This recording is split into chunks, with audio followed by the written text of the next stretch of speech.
आप सबको जय मसीह की। प्रभु यीशु मसीह का धन्यवाद करता हूँ इस समय के लिए। और एक छोटा सा संदेश मैं आप सबको देना चाहता हूँ, और कृपया संदेश को सुने सुने, क्योंकि मेरा विश्वास है कि परमेश्वर आपसे बात करेगा, यीशु मसीह आपसे बात करेगा। हालेलुया। मैं आपको बताना चाहता हूँ सबसे पहले मत्ती अध्याय 6 उसका 1 वचन। यीशु मसीह ने कहा, सावधान और तुम मनुष्यों को दिखाने के लिए अपने धर्म के काम मत करना, नहीं तो अपने स्वर्गीय पिता से कुछ भी फल नहीं पाओगे। और सावधान शब्द हम सब जानते हैं कि अक्सर खतरे की जगहों के लिए बताया जाता है, इस्तेमाल किया जाता है कि सावधान रहना, बच के रहना। हालेलुया। तो सावधान कर रहा है क्योंकि ये काम खतरे का है। अगर हम दिखावा कर रहे हैं, बहुत सारे लोग जिसे करते हैं दुनिया में, तो वो खतरा है हमारे लिए। समझ रहे हैं आप? तो यीशु मसीह ने कहा कि दिखाने के लिए मत करना, पर तुम जो काम करो तो गुप्त होना चाहिए। जो तुम्हारा दाहिना हाथ करे उसे तुम्हारा बायां हाथ भी न जानने पाया। आमीन, हालेलुया। ऐसा कार्य करना है हमें दुनिया के हिसाब से नहीं चलना है प्रियो। बहुत बड़े बड़े दान लोग करते हैं, फोटो खिंचवाते हैं, वीडियो बनवाते हैं उनका नाम होने के लिए। और खुदावंद ने कहा कि तुम अपना नाम करने के लिए मत करना कुछ भी, पर खुदावंद का नाम ऊंचा करने के लिए तुम जरूर धर्म के काम करना और अच्छे काम करना, पर दिखाने के लिए नहीं, दिखाने के हिसाब से मत करना।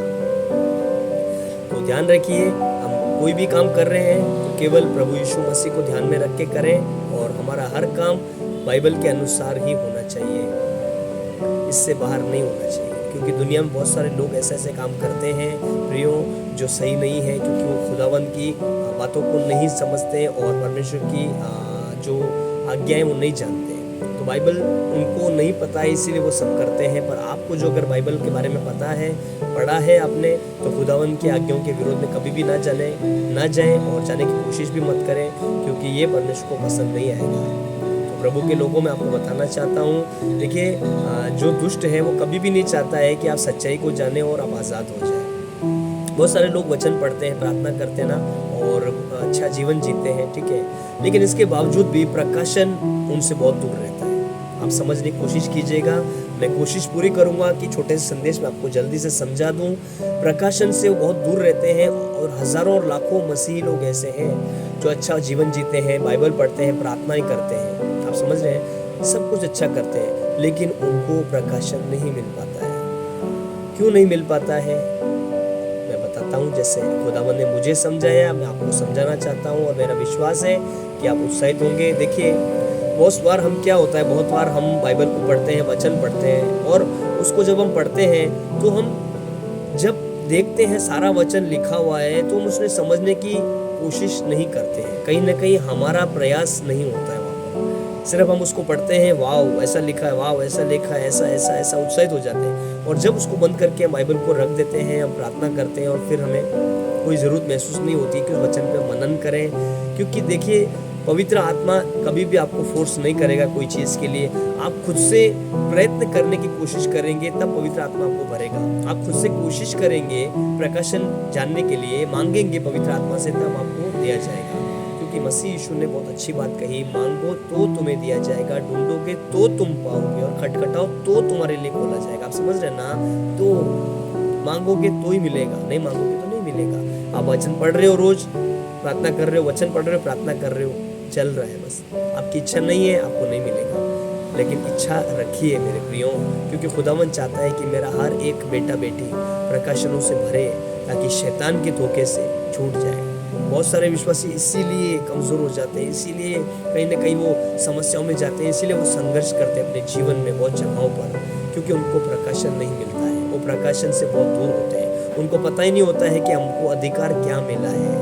आमीन। उनको मालूम ही नहीं है, बहुत सारे लोगों को, कि हमें अधिकार क्या मिला है, हम कैसे पुत्र बन गए, यीशु मसीह वाला अधिकार में कैसे इस्तेमाल करना है। एक बात और बताता हूँ मैं आपको, जब एक दुष्ट आत्मा चेलों से नहीं निकाली गई, तो यीशु मसीह को बुलाया गया। आप सबको पता होगा, मत्ती में लिखा है, और रेफरेंस मुझे याद नहीं है, तो आप ढूंढ लीजिएगा। तो मसीह यीशु जब आया, तो मसीह यीशु ने कहा कि उसे मेरे पास ले आओ, और यीशु मसीह ने उसको एक डांट मारी, जोर से, निकल। क्या वहाँ पे लिखा है कि दुष्ट आत्मा फटाक से निकल गई। क्यों? क्योंकि यीशु मसीह को पता था कि अधिकार कैसे इस्तेमाल करना है। हालेलुया। और फिर चेले पूछते हैं कि प्रभु हम क्यों नहीं निकाल पाए, हम तो तेरे साथ रहते हैं भाई, तेरे साथ साथ चलते हैं, तुझे सामने देखते हैं, जो तू करता है वो हम भी करते हैं, फिर हम दुष्ट आत्मा निकाल नहीं पाए। समझ नहीं आई। तो खुदावंद कहता है, अपने विश्वास की कमी के कारण यानी कि प्रभु का कहने का मतलब समझिए, वहाँ तो ये लिखा है, पर इसका प्रकाशन है कि आप अधिकार को जाने बिना इस्तेमाल कैसे कर सकते हो। अगर एक छोटा बच्चा है, उसको आप अधिकार दे दो, राजा का बेटा है तो राजा का अधिकार मिल जाएगा, लेकिन जब बच्चा है वो कैसे इस्तेमाल करेगा, तलवार लेके लड़ने कैसे जाएगा, वो महल में कैसे राज करेगा, राजगद्दी पे कैसे बैठेगा, आप सोच के देखिए।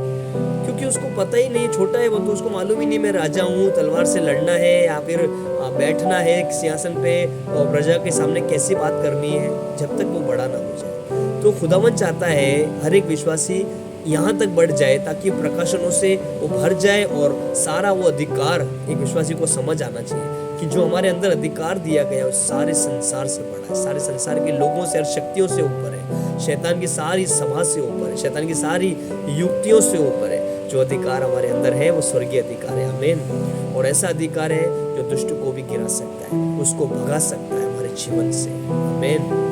प्लीज अपने अधिकार को समझने की कोशिश कीजिए, समझने के लिए प्रयत्न कीजिए, पवित्र आत्मा से मांगिए, आपको प्रकाशनों से भरेगा। एक एक वचन का प्रकाशन मांगिए खुदावन से, वो कभी भी मना नहीं करेगा। वो चाहता है कि उसके बच्चे प्रकाशन से भरें और सच्चे अधिकार के साथ जिए, जिससे कि शैतान को धोखे में ना रखे और वो संघर्ष करते ना रहे अपने जीवन में। खुदावन ने कभी भी आदम को इसलिए नहीं बनाया ताकि वो संघर्ष करे, पर उसने अपनी गलती के कारण, पाप के कारण, आज्ञा तोड़ने के कारण उससे संघर्ष करना पड़ा और उसके बाद से संघर्ष चला आ रहा है, चलता ही जा रहा है। पर मसीह के मरने के और जी उठने के बाद से वो फिर संघर्ष टूट गया।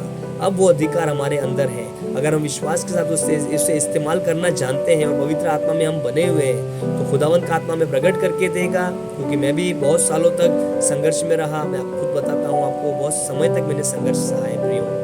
तो अब हमें अधिकार पता चला है क्योंकि मैंने मांगा खुदावन से, मैंने कहा तो अपना अधिकार मुझे बता, क्या कैसे इस्तेमाल करना है। और खुदावन ने बहुत सारी बातें बताई है, तो मैं छोटे छोटे वीडियो बना के डालता रहूँगा यूट्यूब पर। वॉइस ऑफ गॉड के नाम से चैनल है, सब्सक्राइब करें, आपको नए नए वीडियोस मिलते रहेंगे परमेश्वर के वचन के, कि हम कैसे अधिकार को इस्तेमाल करना जाने। अगले वीडियो में मैं पूरा ये भी बताऊँगा कि हम कैसे उसके संतान बने हैं और किस रीति से हमें इस दुनिया में संतान बन के रहना है, लोगों के सामने चलना है। हालेलुया। खुदावंद आप सबको आशीष दे, आमीन।